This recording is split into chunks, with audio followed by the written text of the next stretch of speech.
Gas cylinder CNG भरपूर है, और दूसरी ओर ये भी बोल रही कि पेट्रोल भी भरपूर है। मगर गैस सिलेंडर अगर भरपूर है तो गैस सिलेंडर मिलाने के लिए जो लोगों की जो क्यू लगी हुई है, रात मुझे लाइन लगी हुई है, वो क्यों लगी हुई है?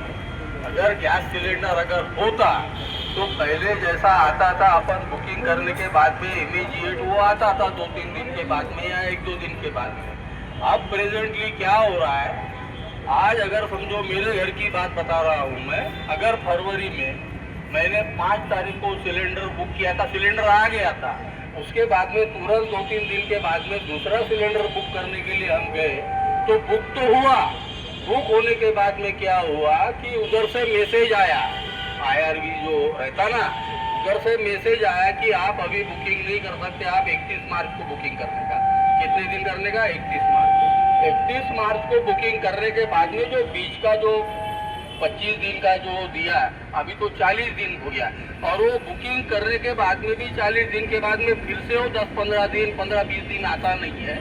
अगर वो सिलेंडर आता नहीं है, ये देश में अपने नागपुर की बात बताता हूँ, आज ही की न्यूज़ है लोकमत वृत्तपत्र में, लोकमत के पेपर में न्यूज़ है कि यहाँ हमारे नागपुर में जो होटल्स है वो बंद हो रहे, ढाबे बंद हो रहे, ये सब बंद हो रहा है। और हर चीज का जो दाम है, सिलेंडर जो ब्लैक मार्केट में मिलता है 5-5, 7-7 हजार का, 7500 का सिलेंडर मिल रहा है, वहाँ कहाँ ब्लैक मार्केटिंग में। आप बताओ मेरे को, सरकार बोल रही कि हमारे पास में सिलेंडर है, अगर सिलेंडर है तो फिर ये ब्लैक मार्केटिंग कौन कर रहा है?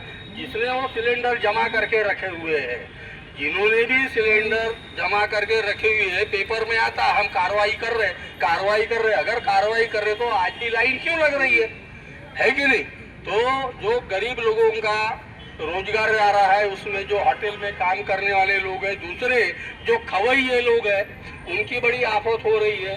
खवैये लोग जाते तो अगर इडली डोसा हो, समोसा हो और कुछ हो, जो खाने की चीज है, उसमें कम से कम जो होटल एसोसिएशन वालों ने जो डिक्लेयर किया है, कम से कम 15% का वो रेट की बढ़ोतरी हो गई है, और उनको सिलेंडर में कम से कम 25% की बढ़ोतरी हुई है। तो आप बताइए मैडम, आप कि ये फिर सिलेंडर के लिए शासन का जो कर्तव्य है कि यहाँ की जनता भूखी नाश होए, यहाँ की जनता छोड़िए, ये सिलेंडर के लिए बंबई में क्या है, बंबई, कर्नाटका, इवन दिल्ली में लोग पैदल चल रहे हैं, अपने गांव वापस जा रहे हैं, एक टाइम का खाना खा रहे हैं, उनको खाना भी नसीब नहीं हो रहा है।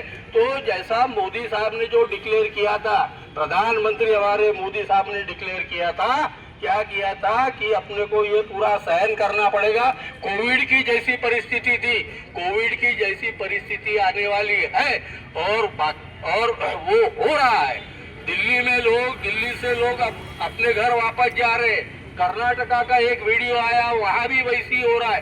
तो ये जो चीजें हो रही है, सरकार का कर्तव्य क्या है? और हमारे सरकार की जो फॉरेन पॉलिसी है, विदेशी जो नीति है, पूरी तरह फेल हो गई है। आज विदेश में इंटरनेशनल लेवल पे सिवाय इजराइल के हमारा कोई भी मित्र नहीं है, ये आपके ध्यान में आना चाहिए। इसीलिए सरकार से हम गुहार लगा रहे हैं, क्या लगा रहे हैं कि नरेंद्र, नाम नरेंद्र है, मगर सिलेंडर कब दे रहे हो, ये हेडिंग के अंडर में हम आंदोलनरत है। सिर्फ नागपुर में नहीं, अक्खे महाराष्ट्र में बाला साहब के नेतृत्व में, श्रद्धेय बाला साहब के नेतृत्व में ये सब आंदोलन चल रहा है, और ये आंदोलन चलते रहेगा। अगर इसका कोई जल्दी से जल्दी सोल्यूशन नहीं निकला, निर्णय नहीं हुआ, और सिलेंडर लोगों को नहीं मिला ओरिजिनल दाम में जो 960 रुपए का मिलता था या 920 रुपए का था, आज वो लोग कितना पैसा दे रहे आप देखिए। तो ये हमारी खंत है। इतना बोलता हूँ और मैं रुकता हूँ।